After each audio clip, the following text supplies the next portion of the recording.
This educational video is a public service by the Ohio Department of Higher Education, the Ohio Cyber Range Institute, and the University of Dayton Center for Cybersecurity and Data Intelligence. Learn more about this and other cybersecurity topics at the Ohio Cyber Range Institute and the University of Dayton Center for Cybersecurity and Data Intelligence.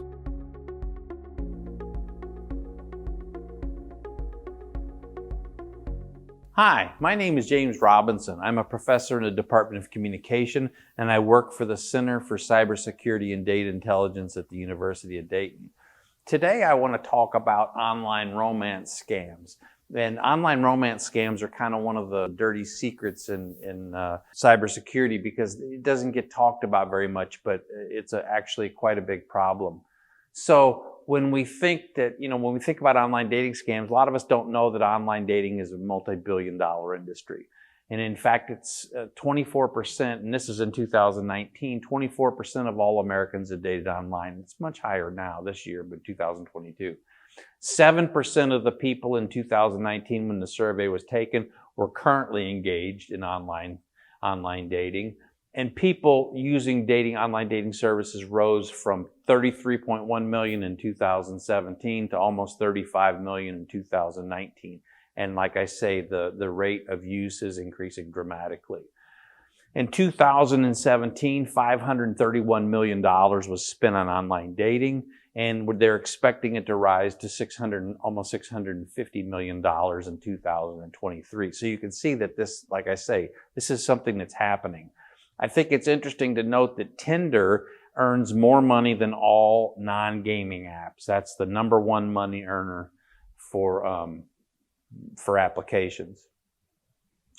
So, targeted dating apps. When I talk about online dating, people kind of think that there's this generic, people, they've seen 2 or 3 different services advertised on television or where it is, and they think that's online dating. So I wanted to just give you a quick basic rundown of some of the online dating apps that are available or dating resources that are available to you. So this is an over 50 apps for the people that are over the age of 50. You start online dating with Our Time or Silver Singles. Religious apps, you got JDate, you got Christian Mingle. You got location and places that you frequent. Huggle is one of those places. LGBTQ, Her, Zoe, and Grindr. My personal favorite name of all dating applications is Grindr. Field is swinging and polyamory. Geolocation or proximity. Happen is an application that allows you to do that. Trusted others, pick your date. You gotta love this. So you give someone the right to pick your dates for you. Maybe you're not very good at picking partners. A friend writes your profile. Wingman, you gotta love that. So you don't have to write your own profile. Pick dates by what they dislike. You can join Hater and get your dates by people that dislike the same things that you dislike. If you want a partner, or you want a dating partner that's a fitness freak, you can join Date Fit. Foodies, if you have people that like to eat, you want to be similar to them in terms of dining interests. Dog lovers, you can go with Dig. You gotta love Dig. Horoscope, go with Align. Hookup, Tinder and OkCupid. Sobriety, Lose ID, you gotta love that. Double dating, foreplay. I mean, what more can be said? And so I wanted to show you all of those possible dating sites because this idea of online dating is enormous, and it's providing a really, really important and interesting service for us because it allows us to be able to kind of niche date in a particular area that we find important.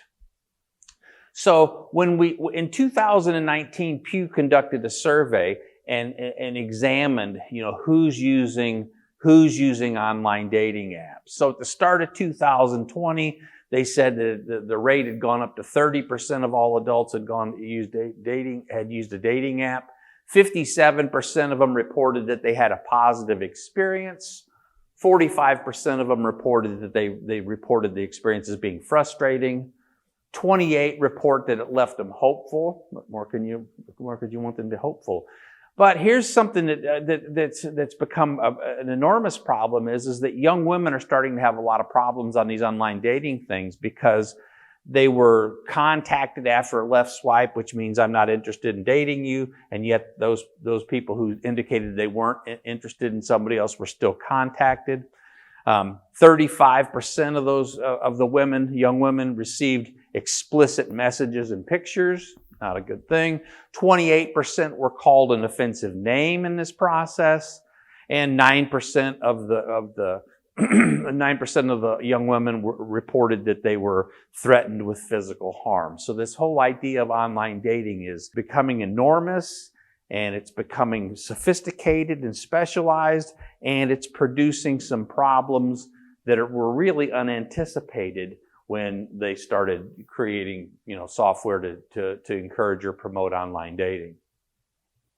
So this is Maria Gretti, and Maria's famous because she was involved in an online dating scam. She's 62. She was a recently divorced art teacher. She lived in Sweden. She met a guy named Johnny, who was a widowed 58-year-old civil engineer. He was born in the United States and lived in England. Johnny and Maria hit it off and start spending time together online and decide that they want to meet. And so Johnny's going to come to Sweden after he completes a business trip with his son, college-age son.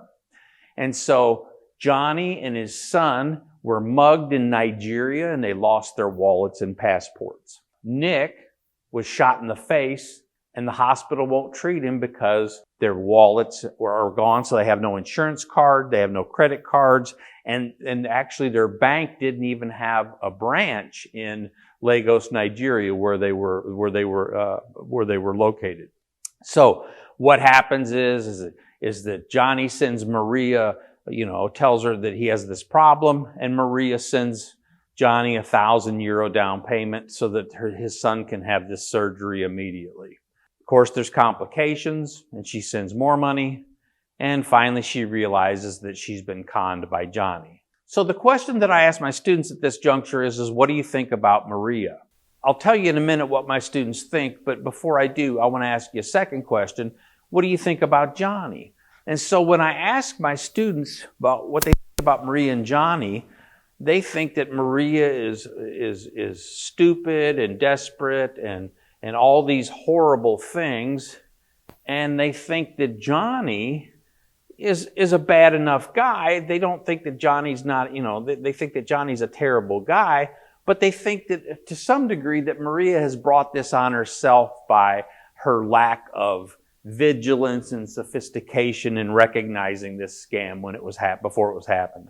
So then the last question that I ask at this juncture of my students is, how likely are you to be victimized? And so the answer to that is that my students are almost universal in agreement that it's impossible that they would be victimized in this kind of attack, that they would know it, and they're too sophisticated, and that nobody could fool them like that. And so what I tell them after they tell me that is I talk about the fundamental error of attribution. And the fundamental error of attribution in a nutshell says that when people attribute the cause to something, so if I attribute the cause of my consequence, some consequence to I attribute it to my behavior. So I take a test, I get a good grade on the test. Why did that happen? What caused me to get that good grade? My keen intellect is what caused me to get that good grade. On the other hand, if somebody else says, I took an exam and I got a D or I got an F on there or whatever it is, and I'm making an attribution about why they got that poor grade, my attribution is going to be that they got that grade because they're not very bright or because they didn't study or something like that. So you can see here that the idea is that when people attribute the cause to people's behavior, it behooves us to make reasonable attributions, because knowing what caused some behavior or some consequence to happen allows us to navigate the world in a more effective manner. I can make good decisions, if you will. But what we have found is that there's this bias that happens, or there's this error that people tend to make over and over and over and over, called the fundamental error of attribution. And so in short, what happens is that I think that I'm better and smarter and good and all these kinds of things. And if something bad happens to me, That's not because of my disposition. That's because of my circumstances. So I'm good unless something bad happens, and then if something bad happens, it's because of the circumstances. But with other people, it's the exact opposite. If something good happens to other people, it's because they were lucky. And if something bad happens to other people, it's because of something about their disposition. They're lazy. They're inefficient. They're not hardworking. And so we see people making this error all the time. So when we hear these things about Maria and Johnny, one of the first things that I want people to think about is to understand that we make this error all the time, and there's a good chance that we're making this error about Maria as well, just like we do when we make an attribution about the behavior of somebody that we might make an attribution about face to face. So the Internet Cybercrime and Online Dating Complaint Center suggests that the dating scams are the 7th most common type of attack in the United States, which surprises a lot of people. That's pretty high on the list. And you can see here that the number of attacks has increased really dramatically since 2016. And you can see that the amount of money lost in millions here has gone up, obviously has gone up dramatically as well. So you should probably know that more money is lost in online dating scams than in almost every other type of online exploit. The median loss per incident in 2018 was $2,600. And for people that are 70 years of age or older, the average amount lost was $10,000. So you can see that older people are not only, they're susceptible to the attacks, but they're also in a position where they can afford to pay larger, to offer larger amounts of monies in these kinds of scams to who they believe to be a relational partner, which is actually a cyber criminal. So victims between 20 and 29 increased twofold between 2008 and 2019. I put this on here because there's a tendency to, again, that fundamental of error of attributions rearing its ugly head. We tend to think of this as being, well, people that are older like this, they're less able to protect themselves. And so what I want you to see here is that people that are between 20 and 29, which is right in the wheelhouse of my students' ages, for example, but it's also in the wheelhouse of what's an adult these days. Those are young adults, certainly, but those are the people that we think are the most cyber savvy, if you will, and they're falling for this stuff at an increasing rate. So, why are people susceptible to the scam? Why are people susceptible? Why was Greta susceptible to it, and why are these other people susceptible to it? The first reason is because of loneliness. There's been a lot of really good research that's been done on loneliness. If you want to read a good book, there's a great book called Loneliness. And in that book, they point out a lot of the research that's been done. And what we find out is that when people are lonely, that their ability to process information is reduced.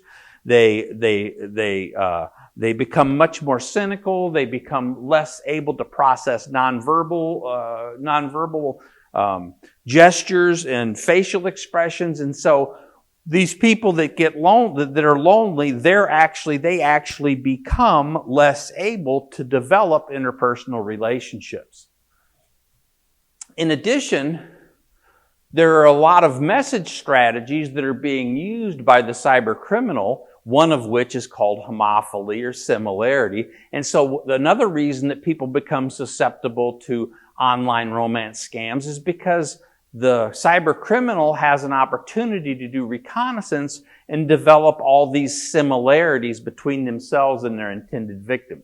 So in the case of Johnny and Maria, Maria's an art teacher, so all Johnny has to do is go online, look at the local museums in Sweden, see who the most famous Swedish painters are, and mention that they're a big fan of whoever. And then all of a sudden, Maria thinking, well, this Johnny, he likes art or whatever it is. And so you have a lot of opportunity to develop message strategies to demonstrate your similarity. And we use similarity, you probably know this, but we use similarity quite a bit when we meet new people, especially strangers, as a way of kind of vetting them for their normalcy. You know, who do we trust and who do we like? We like people that are generally like ourselves. And contrary to the, you know, opposites attract kind of mentality, the research is pretty clear that most of the people that we know are pretty similar to ourselves. Second reason that Maria was particularly susceptible comes from a theory called self-perception theory. In a nutshell, self-perception theory says this. It says that people come to know their own attitudes by watching themselves behave. Say that again slow and with feeling. People come to know their own attitudes about a topic or an issue by watching themselves behave. We tend to think of our attitudes guiding or governing our behavior. So I like something, so I approach that. I don't like something, I avoid that. Makes total sense. But you have to keep in mind that these attitudes that we're talking about, we're not born with them. We have to develop them. At some point, we have no attitude toward another person or another thing. And so what we see happening in these online attacks is that the more time Maria spends online interacting with Johnny, the more she starts seeing herself as having a relationship with Johnny, and the more that she thinks that this must be important because I'm spending all of this time. So you know, I must like Johnny. So these scammers, they know this, and so part of their strategy is, in addition to doing background things where they can say, oh, who's your favorite painter? You know, if they're an art person like Maria is, now they can also use those strategies to keep the people online so that they can see themselves they can see themselves spending a lot of time and effort with this other person, and so then that helps them form or strengthen their attitude toward the other person. Another reason is the norm of reciprocity. And so when the norm of reciprocity says that if I do something for you, that you feel the need to reciprocate. So if I give you a gift, then you feel the need to give me a gift. If I give you a compliment, you feel the need to give me a compliment. And so you can see here what's happening is that we're starting to build this much more sophisticated strategy based on these three different principles. So if Johnny compliments Maria, what does Maria have to do? Maria has to compliment Johnny. Maria sees herself complimenting Johnny. Maria starts seeing herself as being more like Johnny because Johnny says he likes the same things that she likes. And so you begin to see this process of where this person that we don't know anything about, now all of a sudden we know more and more and more and more about them, and they're more and more and more similar to us. We're spending a lot of time with them, which is one of the primary determinants of liking. Use your watch and check yourself and find out who are you spending the most time with and who do you like the most. I mean, that's the rule of thumb heuristic for knowing who people like. And then the norm of reciprocity, once Johnny starts complimenting Maria and Maria starts having to compliment back in that reciprocity feeling, then all of a sudden, when she sees herself talking to Johnny online or however it is, she sees herself complimenting and complimenting and complimenting. And so then all of a sudden you begin to see how their relationship starts becoming, I'm going to say more intimate, but I only mean intimate in the sense of being less based on cultural stereotypes and sociological groups and more based on psychological or personal information that they have about the other person. Cognitive consistency. This is super important. Cognitive consistency. One of the things that we know about people is that they like to be cognitively consistent. That is to say, they like their attitudes and their behaviors to be consistent. So if I say that education is important and valuable and I'm a student, then what I should do is I should study the night before an exam. And so this idea of cognitive consistency, what we see happening is that if I'm not cognitively consistent, that is, if I keep saying education is really, really important to me, but I don't study or I don't do the reading or I don't show up to class or whatever it is, that inconsistency should produce some psychological discomfort that should motivate me to change, either to say, well, maybe education isn't as important as I think it is, or in the other direction, it says, education is more important, so I better start buckling down and start doing my studying or attendance, improve my attendance or whatever it is. And so then, once you get Maria and Johnny online and doing this stuff, and Maria starts saying all these, she has to reciprocate she has to reciprocate these compliments, then all of a sudden, she has to start seeing herself as her attitude toward Johnny has to be pretty favorable, because she's spending all this time making all these public statements, public to the extent that they're going to Johnny. And so she wants her behavior and she wants her attitude to be consistent with one another. And so one of the great strategies of, if you will, of relationship development is getting people to publicly commit. This idea of internal cognitive consistency is one element. That is to say, I want my attitudes and my behavior to be the same. But we also know that by mere virtue of getting people to disclose that they like somebody or that they like something, publicly stating that strengthens their attitude position, which is why we have people wear buttons and T-shirts that say, I like Ike or whatever it says. You've got these buttons with people wearing political buttons because you want the people to wear those buttons, because once they start wearing those buttons around, their attitude toward that particular political candidate has to strengthen, because they want that cognitive consistency. Communication accommodation theory. Communication accommodation theory says this. It says that when we want people to like us, we adopt their communicative behaviors. So we adopt the language, we adopt the speed, the rate of talk, or we adopt facial expressions or whatever it is. So we spend a lot of time, and I don't want to say imitating like monkey see, monkey do, because a lot of this is done on a less than conscious level. So you're talking to somebody else and you know that you like them and you know that you want them to like you, and so you tend to accommodate or adopt the way that they behave, any aspect of it. It includes things like using pronouns, things that people can't even recognize on an exam. But it also includes eye contact. If they make eye contact, we make eye. So you see all this stuff going on. And so you may say, well, how does this work in terms of in a text message or in an email message or something like that? But the fact remains is that that's exactly what we do. We accommodate those things even in that written context, because that's what we do. That's the way that we communicate to each other. And so when we do that, when we make those accommodations, what might we do? Well, we might only be able to imitate their language, or we might only be able to imitate their the message strength or whatever it is. Are we really, really dramatic and strong in our orientation or discussion of some particular point? But we see people making these accommodations. And so when someone's accommodating you, you notice that you may not notice it on a conscious level that they're accommodating you, but you notice that they are accommodating you. And then, generally speaking, that norm of reciprocity rears its ugly head again, and so we see people becoming more and more and more similar to one another as the interaction goes on. And then, of course, we see how all these things kind of tie together and ultimately develop some kind of sense of relational escalation.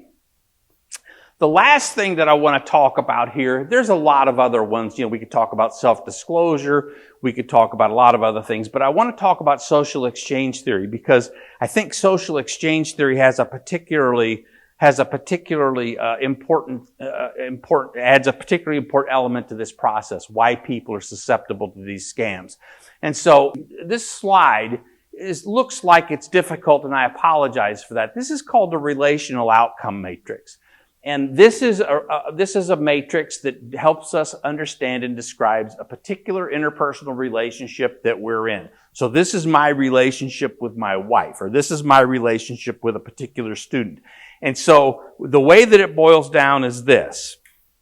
People evaluate the quality of their relationships based on the rewards that they get from those relationships and the costs that they incur to stay in or remain in those relationships.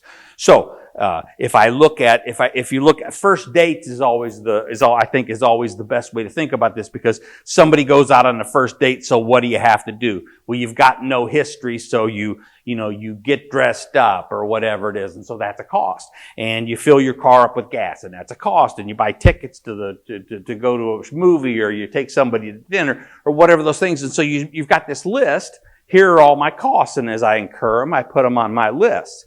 And then now I'm going to also have on the other column, I'm going to have this list of the benefits that I'm gaining from there. And so what am I getting? Well, I'm getting some company. I find this person, attractive, whatever it is. And so I'm constantly balancing those rewards and costs to determine if this is a good relationship for me or not. Most people find that reasonably satisfying as an explanation. But the rub, if you will, is that there's no Mendoza line for what makes a good relationship and what makes a bad relationship. In other words, how many rewards do you have to get to counteract the cost that you incur? So what we find out is that there is no ratio that's universally accepted. That what people do is they determine a reasonable ratio of rewards and costs based on their previous relevant relational experience. So if I've been on 10 first dates in my life, and the first one I can say on a scale of 1 to 10 is a 5, and the second one is a 5, and the third one is a 5. So I go down there and then I get down to the end and I say, oh, my average first date is a 5 on a scale of 1 to 10.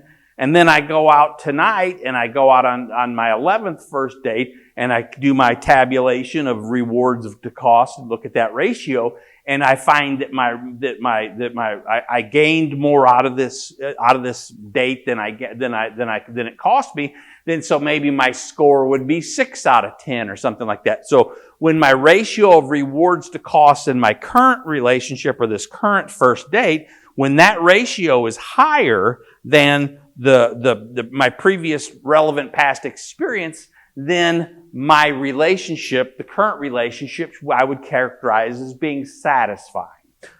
But if the ratio of rewards to costs that I get in tonight's date is less, then I would characterize my relationship as being unsatisfying, which makes total sense. Okay? Now, the other part of the proverbial rub is that the availability of relational alternatives is also part of this process. So if I don't have any other dating options, but this person that I'm going out with tonight or that I just went out with, then all of a sudden I can't be as picky, if you will, about the ratio of rewards and costs because I don't have any other relational alternatives. And so when tonight's relationship or when tonight's interaction is better than my relational alternatives, that is that I don't have anything better, then my relationship with that person is going to be relatively stable. I'm going to want to maintain it. But if my relationship tonight is not as good as my relational alternatives, then all of a sudden it's going to be unstable. And so you can see here that what they're doing is they're taking your current relationship, comparing it to your past relevant experience and to your available alternatives. And you can see here that if a relationship is not as good as your previous experience, we're going to call it unsatisfying. But if it's better than your relational alternatives, then you're going to say, but it's still stable. So this is a relationship where people are not that happy in it, but they stay in it. This is a relationship where they're not happy with it because it doesn't meet their previous relevant experience. It's not as good as dates that they've been on in the past. But this relationship is unstable because they have relational alternatives. And so we can see here that in this case where the relationship is satisfying because the rewards outweigh the costs, and this relationship they perceive to be better than their available relational alternatives, so it's stable. And so finally, you can see here that their ratio of reward to cost is better than their previous experience, so it's satisfying.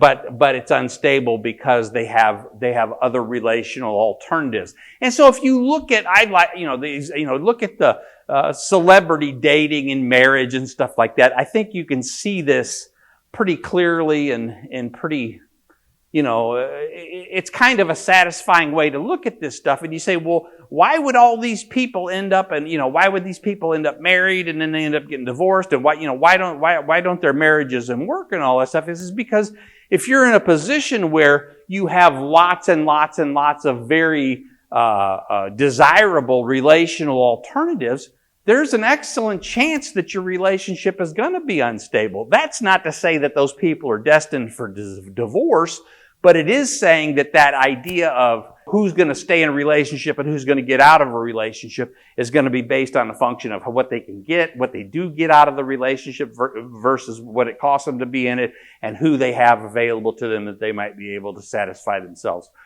The last thing that I want to say about this, which is totally off target, but I would be remiss to say this. If I didn't say it, I would feel terrible about myself. And so I apologize. Feel free to close your ears if you don't want to hear this. This model, I think, is really important for us to understand because it helps us understand why people in abusive relationships stay. You may or you may not know that most people that are abused in a relationship, you take a woman that's been abused, she goes to a shelter workshop or whatever it is to get away from this husband or boyfriend that's been abusive to her. There's a 90%, a little higher than a 90% chance that the person that picks them up from that facility will be the person that abused them. Okay. And so you say to yourself, how can that be? How can that be? How can that be? Well, the reason that can be, of course, is because people don't have relational alternatives. There are a lot of other reasons as well. Financial, blah, blah, blah. They love the person, but this idea of, why do people stay in these relationships? Well, one of the reasons that they stay is because they don't have relational alternatives. My sister's a judge, and she went to this continuing education class for judges, and the person that was doing the lecture was talking about how spouse abuse and how common it is in the United States. And the woman said, okay, so how many people in the audience, all judges, how many people in the audience have a regular hairdresser or barber that they've been using for some period of time? They don't just show up somewhere and get a haircut. And so almost everybody, they're all judges, they've all got money. So they all have a regular hairdresser. And so then she said, okay, great. How many of you people were unhappy with your last haircut or your hairstyle or unhappy with it on at least a semi-fairly regular basis? And everybody kind of looked around sheepish and a bunch of people raised their hands. And so this speaker said, well, so why do you suppose that these people would keep going back to somebody that's doing their hair that they're not happy with? And the answer is, well, that doesn't make any sense, right? That's totally crazy that people would do that. And she said, the reason is because they have a relationship with those people. And so because they have a relationship with those people, even a relationship as nominal as a hairdresser or whatever it is still a relationship. And it's something that we rely on, and it's something that we value. And we don't have, quite possibly, if we've been going to the same hairdresser for any period of time or the same barber, we don't have a relational alternative or a hairdresser alternative. And so we start to see how a lot of things that seem like they're not very reasonable or not very logical are all, in some ways, become more and more reasonable. But in the context of online romance scams, what you can begin to see here is that, let's review the bidding. Here's Maria.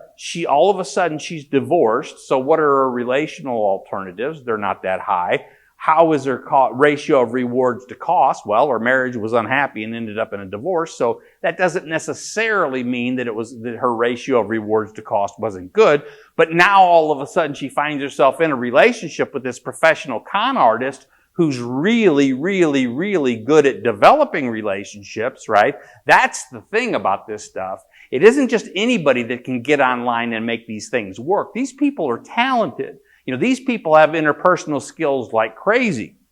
They know their trade. And so as a consequence of that, we find ourselves, and Maria in particular, she found herself in a situation where she was indeed susceptible to attack.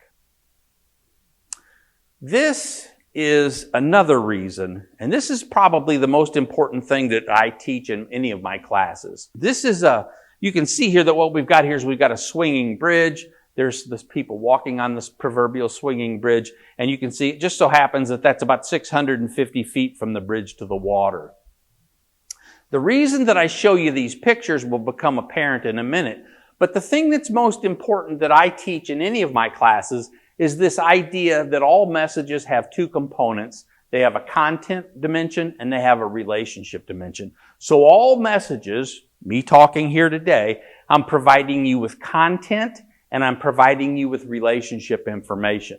And so when I say that I'm talking about that I'm providing you with content and relationship information, the content might be, hi, how are you? But the relationship information might be communicated non-verbally. It might be communicated verbally, but it might be communicated non-verbally.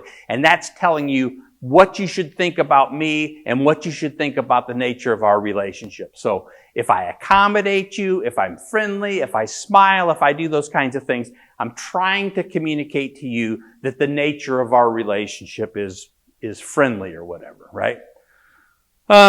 So I love this story. So I'll tell you a story. My brother was reading and sitting in the living room reading, and I was sitting in the living room reading, and he was reading a book, and I was reading a magazine, and he said something smart alecky to me, so I threw my magazine at him, and then he threw his book at me. Okay, so no one misunderstands that. Everybody knows what happened. But now let's say we're in a courtroom, and so the judge throws the book at somebody or whatever it is. They're not throwing a book at him or whatever it is.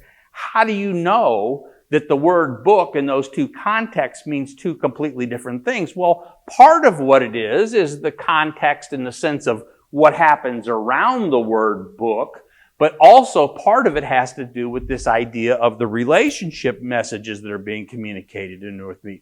So Arthur Aaron did this study, and this is like one of the great studies of all time. And what Arthur Aaron did in this study they had people walk across this swinging bridge, and as they were walking across the bridge, when they got to the middle, there was a woman standing there, and she asked the people crossing the bridge, they were crossing one at a time, she asked them if they would fill out a survey. She was doing some kind of environmental, we are the world kind of survey, but what are we going to do to save the outdoors? And so these people stopped and she talked to them and they answered their survey questions. And then when she was done, she thanked them and she gave them a business card that had her phone number and a phone number for the university because she said, if you have questions or something, this is legit. She's trying to build her legitimacy to get people to comply with her request. And so they did. So that's the name of that tune. So then another group of people did the same thing. They walked across a bridge, across a little bit of water, across a bridge with water under it like this. But in this case, the bridge was only about, I don't know, maybe not quite this wide, but it was a very, very short bridge, and it was right over the top of a creek. And so when the people were walking across the bridge, same thing happened. The person stopped them and said, hey, will you fill out this survey? And they answered the same environmental questions. And then she gave them a business card and said, hey, if you have any questions, call me and here's my supervisor and all that jazz. So that's what happened or whatever. So, okay, you're thinking, what's this guy talking about? He's going crazy. What happened in this wonderful study is that 7 of 13 of the people that were walking across the swinging bridge, they called this woman and asked her out for a date after the study was over. When the people walking across the bridge did it, only 2 people called and asked her for a date. So the question becomes, why would so many more people walking across this bridge, why would they ask this person out for a date? And why wouldn't the people walking across? Because it's the same person in both situations, obviously. That kind of helps if you know that part of it. And the answer is this. All messages have to be contextualized. So in other words, whenever you communicate with somebody else, in this scenario of me giving this video presentation, it looks like I'm doing all the work and you're just sitting out there doing the catching, okay? But that's not true. You have to process and you have to contextualize all this information that I'm doing. And that's an enormous responsibility and an enormous amount of work for people. So in this situation where people are walking across this bridge, what you find out is that these people experience this increased level of arousal because the bridge is shaking and they're not going to fall to their death. It's safe, but you can see there that there's this kind of excitement element that's going on there versus if they're walking across this little bitty bridge that's only this high above a creek, there is no arousal. So these people that were walking across this bridge, they contextualized what they thought of this woman in the context, they placed it in the context of that arousal and they misattributed it. In other words, they thought that they really liked this woman and she probably really liked them because they felt all that arousal. And so we see in this context, we see what happens is that when we talk to people about things, and we're talking here about an online romance scam, you can see that one of the things that happens to people is that they misattribute the cause of their affections or their feelings or whatever it is to circumstances that may or may not have anything to do with it. Happens all the time. That's why we send flowers, right? I mean, that's in a nutshell. I'll probably lose my job over this one, but I love this story. So I had a graduate student a while back. He was a priest. I won't tell you his name. Great guy. Wrote his master's thesis. Did a good job. Anyway, he's standing in the hall. This is after he graduated. He's standing in the hall talking to one of my colleagues, and he says to her, and he's standing there talking to her, and they're all animated, and I'm just walking by. And I said, because I'm a jerk, I said to him, "Hey, you two, get a room." And so they laughed. Well, you don't normally say to a priest, get a room when he's with a woman. That's probably not all that good of a thing to say. But the question that I have for you is that why did they laugh? And the reason that they laughed is because of the nature of my relationship with those two people. And so that shows you why this whole idea of when people talk about things and when people say things happened or what they do, when they reconstruct that, when they tell you what happened or whatever, they're changing all of that stuff. And so that's why a comedian can say something in one context that will be viewed as being very, very humorous, and in another context would be something that would cause people, would cause public outrage. And so that's one of the great problems with communicating with large audiences is that there's a good chance that some of those people that you're going to do, they're not going to have that same relationship. And so they're going to view the message that you sent them in a completely different way, which makes it very, very difficult. And in a circumstance or a time where people are very, very sensitive about everything, like it appears to be to me that we are now, then you begin to see why there's so much, why there's so much unrest and why there's so much trouble, because people keep seeing these messages that we might normally have contextualized in one way being contextualized in the second way. A dumb example of that is the idea of sexist language. When I was in college, everybody wrote in a paper, he said, he said, he said. Nobody said she said. And then that became the rage where you had to say he said, she said. And that's fine. I think that's a tremendous improvement on the English language. No complaints from me. But the point is that in the context of that different time, the people that were saying he said may or may not have really meant only men. They may have been using that in a different way. But once the times change, he said versus she said means something completely different. And so that's because the people that are doing the reading or the people that are doing the listening are contextualizing that information in a particular way. And the most important element of how we contextualize information is by the nature of our relationship with that other communicant. Largely, it doesn't make any difference what we say if we're in a relationship that would allow us to get away with something like that. It only matters in those people, in those circumstances where the relationship is not adequate to support those kinds of off-color jokes or whatever. Gregory Bateson is the guy that came up with this idea of content and relationship information. And he said this. He said, how do dogs know whether they're playing or whether they're fighting? Okay. And so Bateson had studied dogs, and he found out that when dogs are playing, that they bark and they growl and they roll over on their back and they show their belly and they take turns chasing each other and they do all these things. And then he says, so then he watched dogs that were fighting, and he said, what do? They growl, they bite, they do all these things. And so his point was that these two situations, the same behaviors, the dogs know, are they playing or are they fighting? And the way that they know that is by the nature of the relationship between the dogs. And how do dogs communicate relationship information? I mean, that's not exactly easy, right? So how do they do that or whatever it is? And so what you see is that you see in play, you see stylized behaviors where the dogs will expose their necks, they'll raise their heads up, or they'll roll over and show their bellies, or they'll take turns chasing one another. If it's an actual fight, there's certainly not going to be organized turn taking going on in there. And so this idea here of, how did Maria fall for all this stuff? Once she started defining her relationship with Johnny in a particular way, that is, in a favorable romantic fashion, then all of the content and all of the things that Johnny said, now all of a sudden he doesn't have to be like the most eloquent of speakers, because what she's going to do is she's going to take that content, put it in that context, and she's going to be very, very, very satisfied and happy with her relationship with Johnny, because she's doing all the heavy lifting. Not to say Johnny's not doing part of it, but she's doing a lot of it.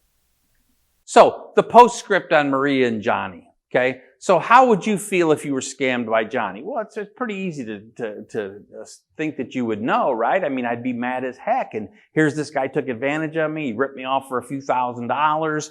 I find out that the whole thing is just this total money grab. I don't have a relationship with this person.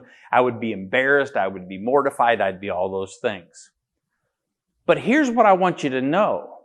That's not how Maria felt. Maria went to Nigeria to meet Johnny.